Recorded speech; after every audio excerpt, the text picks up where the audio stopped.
ஆனால் இங்கே கர்த்தருடைய வார்த்தையை நாம் வாசிக்கிறோம். கோதுமை களை, இரண்டு வார்த்தைகளை நாம் மிக தெளிவாக புரிந்து கொள்ள வேண்டும். கர்த்தருடைய சபையிலே கோதுமை மணிகளும் உண்டு, களைகளும் உண்டு. கர்த்தருடைய சபையிலே கர்த்தருக்கேற்ற ஜீவியம் பண்ணுகிறவர்களும் உண்டு, உலகத்துக்கு ஒத்த வேஷம் தரித்திருக்கிறவர்களும் உண்டு என்பதை நாம் மறந்து போக வேண்டாம். எனவேதான் கோதுமையை குறித்து வேதம் சொல்லுகிறது ராஜ்யத்தின் புத்திரர்கள் என்று நாம் பரிசுத்த வேதாமத்திலே வாசிக்க முடியும். ராஜ்யத்தின் புத்திரர்கள் யார் என்றால், பாவத்திலிருந்து விடுதலை பெற்றவர்கள், ரட்சிக்கப்பட்டவர்கள், பரிசுத்தத்தோடு கூட வாழுகிறவர்கள், அபிஷேகம் பெற்றவர்கள், தேவனுடைய சித்தத்தையும் திட்டத்தையும் நித்தமும் அறிந்தவர்கள், எஜமானுக்கு உபயோகமானவர்கள், நற்கிரியைகளுக்கு ஆயத்தமானவர்கள் என்பதை நாம் பரிசுத்த வேதாமத்தின் மூலமாக தெளிவாய் அறிந்து கொள்ள முடியும். ராஜ்யத்தின் புத்திரர்கள் தேவனுக்கேற்ற கிரியைகளை, தேவனுக்கேற்ற வாழ்க்கையை வாழ்வதிலே அனுபவம் உடையவர்களாக காணப்படுகிறார்கள் என்பதை குறித்து நாம் பரிசுத்த வேதாமத்தின் மூலமாக தெளிவாய் அறிந்து கொள்ள முடியும்.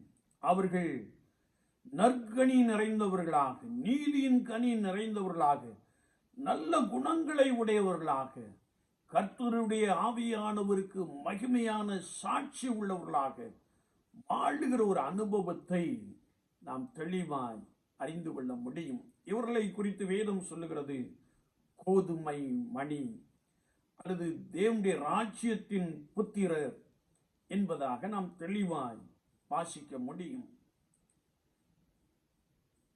களை என்று நாம் சொல்லுகின்ற பொழுது பொல்லாங்கானுடைய புத்திரர் என்று வேதத்திலே நாம் வாசிக்க முடியும். இங்கே கர்த்தருடைய வார்த்தையை நாம் வாசிக்கின்ற பொழுது கர்த்தருடைய வார்த்தை சொல்லுகிறது, பொல்லாங்கன் என்ற ஒரு வார்த்தையை பிசாசானவனுக்கு கொடுக்கப்பட்டு இருப்பதை நாம் தெளிவாய் அறிந்து கொள்ள முடியும். பொல்லாங்கானவன் களைகளை விதைத்தான் என்று வசனம் நமக்கு மிக தெளிவாக சுட்டி காண்பிக்கிறது. வேதத்தை நாம் வாசிக்கின்ற பொழுது களை என்ற வார்த்தை தேவனுக்கு பிரியமில்லாத ஒரு அனுபவத்தை குறிக்கிறது.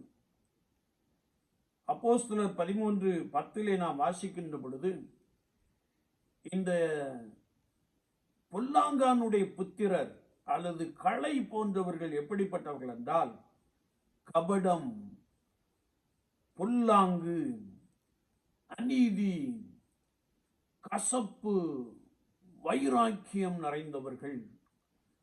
அனுதின வாழ்க்கையிலே தேவனுடைய சித்தத்தை வெளிப்படுத்தாதபடிக்கு பிசாசின் பிள்ளைகளாக வாழுகின்ற தன்மையை நாம் தெளிவாய் அறிந்து கொள்ள முடியும்.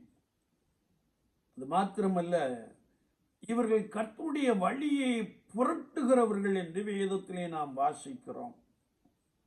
பாவம், அக்கிரமம் துணிந்து செய்பவர்கள்.